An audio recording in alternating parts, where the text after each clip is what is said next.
जी viewers welcome आखने तुसां गी अज ने नवे व्लॉग विच। जैसा कि तुसां गी नज़र आई रहा उसी माशाअल्लाह बारबीक्यू ना सैटअप कुर्सियां टेबल ते स्पीकर। अज ने व्लॉग जनाब एक पार्टी ने मतलब है ईद मिलन पार्टी सी जनाब। ख्वाजा ताहिर अयूब फ्राम चकसवारी इन्हें अपने फ्रेंडा गी इनवाइट किते असी इत्थे जनाब ईद मिलन पार्टी इन्हें रखी हुई सी काफ़ी बड़ी। जैसा कि तकी रहे हो ख्वाजा और आपू भी लगे हुए नाल कम कराई रहे जी। तो उन्होंने सारे दोस्त अहबाब भी इत्थे मौजूद हैं इस टाइम। बारबीक्यू ते खाने ने मतलब इन्हें काफ़ी बड़ा इंतज़ाम किते असी दोस्तों।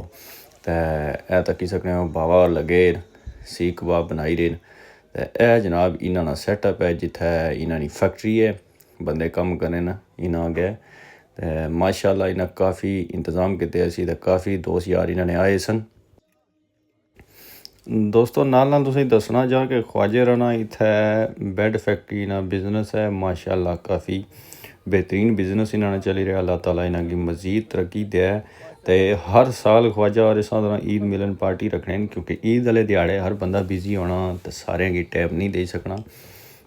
हर बंदे ने अपने कम काज होने तो इस वजह तो ख्वाजा और हर साल कट्ठे हो इक्कै बारी अपने दोस्तों की इनवाइट करने तो ये पार्टी देने माशाअल्लाह जी है। बर्गर ताज़े ताज़े बनी रहे सन सीख कबाब ताज़े ताज़े बनी रहे सन जी। हाँ व्यूअर्स है तो कौन तुसें दसने सीख कबाब जेह्ड़े बनी रहे ताज़े ताज़े माशाअल्लाह जी माशाअल्लाह बड़े टेस्टी सीख कबाब सन दोस्तों। ए तको नाल बर्गर चीज़ बर्गर बनी रहे तो बंदे जनाब आस्ता आस्ता और मज़ीद आई रहे सन।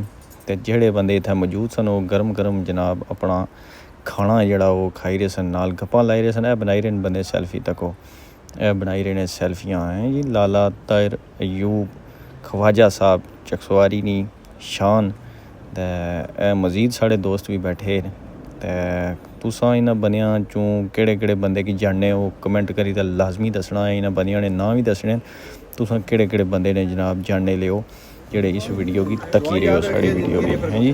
ते हुण तुसां गे अग्गें असां नाल बाकी मामलात दसने चटनी ते बर्गर साढ़ा सी जेह्ड़ा रेडी होया असां भी खादा। फिर बारिश स्टार्ट होई गई असां जनाब इधर एक साइड पर होई गया है नाल वीडियो भी बना तो तको बंदे जनाब नाल इंजॉय करी रहे गप्पां भी लाई रहे तो बारिश विच भी जनाब बैठे तो गप्पां शप्पां होई रहियां फूड इंजॉय होई रहा माशाअल्लाह। ये जिहड़ी है हर साल ईद मिलन पार्टी है जिहड़ी ख्वाजे होरें तरफों दी जानी है तो सारे दोस्तों की इनवाइट करने हर साल इस तरह दोस्त कट्ठे होने गप्पां शप्पां होनियां तो मामलात शामलात जेह्ड़े होने वो इत्थै जनाब एक दूए नाल शेयर करने असां भी इंजॉय किया फूड भी तो असां है नाल अपने यूट्यूब ने संगियां दोस्तों वास्ते भी व्लॉग बनाया जाए तो व्लॉग बनना ही सी लगे तो तको हम बाबा और लगे ने सीख कबाब जेह्ड़े बनाए ने सीखा उन्होंने साफ करने लगे नाल अपने समान की।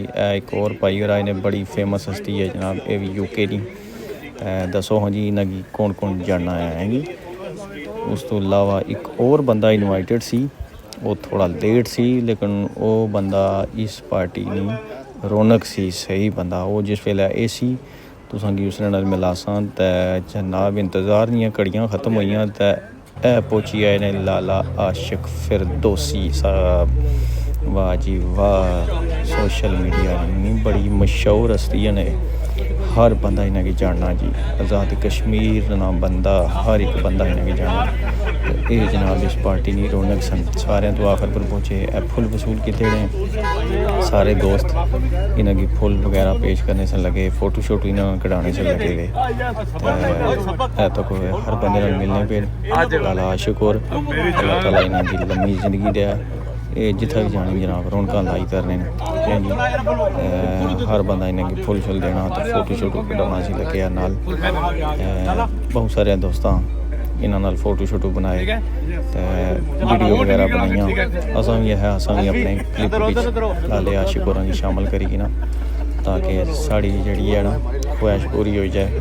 इन्हां नाल मिलने नहीं तो इन्होंने वीडियो वगैरह बनाने फूड वगैरह भी इंजॉय किया सैल्फियां शैल्फियां होई गई फोटो शोटो होई गए तो लास्ट पर फिर जनाब जो ग्रुप फोटो से उन्हें बनाना है फिर एक बार इकट्ठे हुए फिर सारे दोस्त इकट्ठे होके जिन्हें फोटो बनाने फोटो बनाए तो असा बनाई दी व्लॉग है जी असा बनाने व्लॉग असा अपनी वीडियो ना व्लॉग है जोड़ा एक कंप्लीट करसा एंड तोड़ी तो नाल ही इंसान इजाजत सारे को क्योंकि फिर जड़ा ना तुसा नाल मिलसा एक नवे व्लॉग विच ते सारे बने है जी असा की व्लॉग खींचण अपने व्लॉग विच असा जी कोई मसला नहीं असा इतना व्लॉग ही बनाने तो आखिर पर लाले आशक होना की मिले हैं इन्ना है चलो जी मैं थोड़ा लेट हुई असा असा जी कोई मसला नहीं तुसा इंजॉय करो पार्टी तो असा फिर तुसा इंशाअल्लाह अल्लाह सोने ने पाल है।